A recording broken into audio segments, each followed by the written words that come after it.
Hey y'all, hey. Welcome to the vlog. It's not a vlog, actually. I'm going to talk to y'all about that new movie, OMG.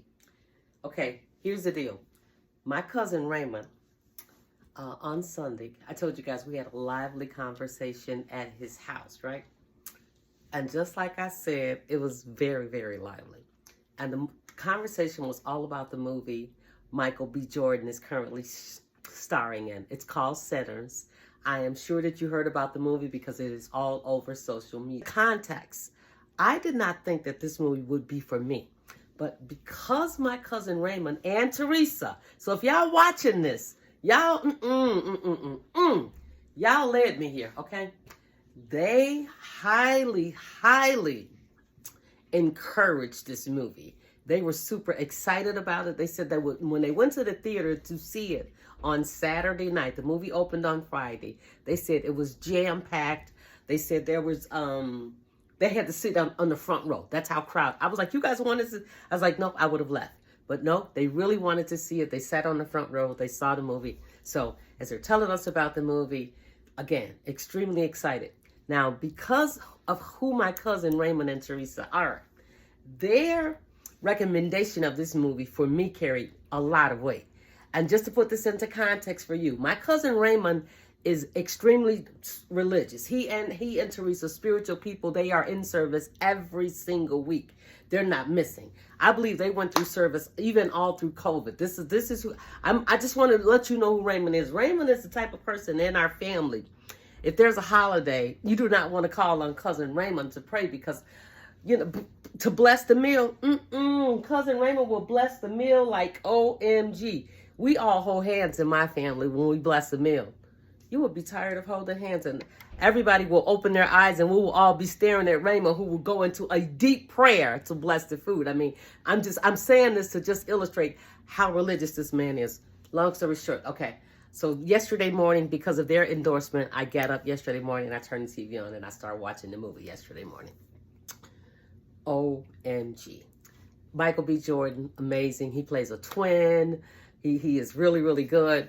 I saw probably about half of the movie before I just became, okay, and I'll tell you what I saw. Okay, he's opening a club. It's a blues club. It's the South someplace. I really can't remember, but it's in the South. They're riding around. They're picking cotton. It's that kind of, it's the South like that, right? Black people, white people. And there's this white girl. He's planning on opening the club with a brother, and he has found a musician. This guy plays a guitar, and this guy sings, and he wants to go to Chicago. But he ends up at their club, okay? So they open the club, and it's the first night, it's opening night, everything is going well. But first off, this is my first red flag. They're at the club, and there's this demonic music is going. I mean, they are dancing. You know how they're dancing? It reminded me of the way we dance in Jamaica. You know, have you ever been to Jamaica and been off of, and I'm not talking the touristy spots, out where the Jamaican man are, you know, and they're really close together and swing, that kind of dancing like that. But it was the music, and it was the rhythm, and it was just something about it that just seemed really demonic. But okay, I'm keeping an open in mind because, again, my cousin Raymond, who I love and respect, highly recommended this movie. So I'm thinking, all right. And also, because I'm also thinking the way they described it, it sounds like a movie that I saw years ago called The Crossroads. But that movie was not about Buddy Guy. That movie was about a guitar player, Robert Johnson. I believe that's what it was. But I love Buddy Guy. So I'm like, okay, this is about Buddy Guy. So yeah, I've been going to Buddy Guy's club here in Chicago 40 years. I mean, I was going there when I was a young girl. I'm downtown. I'm listening to the blues. I'm going to insert a clip here. The last time I was at Buddy Guy's club. This is one of the reasons why I decided to stay at this movie. Even after I'm just beginning to see little signs. Next thing I know, the vampires show up. Honey, when the vampires show up, they show up at the club. Well, first off, they show up at the home of this poor couple. And when they show up at the couple's home, the couples open the door and they've got guns.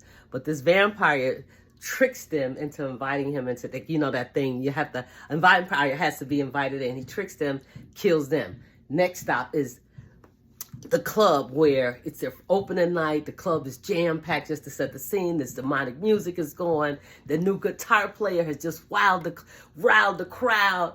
And yeah, I'm giving a whole rundown of the movie, y'all. So, because I'm not endorsing this movie at all. Meantime, let's see.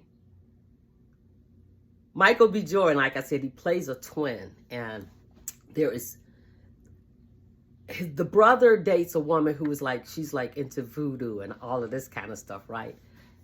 The one brother, and the other brother dates a white woman, prohibited in the South during this time. But it appears that this woman is able to move into black spaces, and everybody in this group just kind of accepts her. She's in this club and nobody is questioning it. They're low-key kind of fighting and arguing in there. Well, not fighting, but they're having an argument in there, and it's kind of heated, and nobody's saying anything, and she's a white woman again. She goes behind them, though. Anyway, she ends up getting bitten by the vampires. They get her. She returns to the club and kills one of the Michael B. Jordans, the ones that she's sleeping with. She kills him. And the other one walks in and she is goring into his neck. Just she's on top of him. And he thinks he's walking in on them having sex, but she raises up and she's covered in blood. And she has just ripped his neck apart and blood is shooting out. And he screams and she jumps up. And when she jumps up, he immediately pulls his gun and he begins firing. He empties his gun. He unloads his gun on her, hits her all up in the chest. Pow, pow, pow, pow, pow, pow, pow, pow, pow, pow, pow, pow, pow, pow, pow. Okay, instead of falling down from all of these shots he just hit her with, this girl takes off running. Pow! You think I stopped watching the movie then? No, still watching. I am like, oh my God, blood is everywhere. I'm sitting up in the bed now. I'm freaking in shock. I'm like, what the hell is going on? And I'm still going, Raymond and Teresa, what the fuck is this? Right at this point, I am just like, no. I watched the very next scene, which is the security guard. And I'm just like, at that point, I'm like, yep, I'm done. That's just enough. I've seen enough blood and gore. I do not endorse this movie at all. This movie will definitely invite demons into your space. If you are somebody who is about living clean, about keeping any kind of stress and negativity, and just about protecting your energy, I do not recommend this movie. I know that it's one of the hot things that's going out here, but remember, you guys, who this movie represents. And from what I saw, I do not get the sense that it represents him. So be careful what you let into your spirit. Be careful what you let into your home.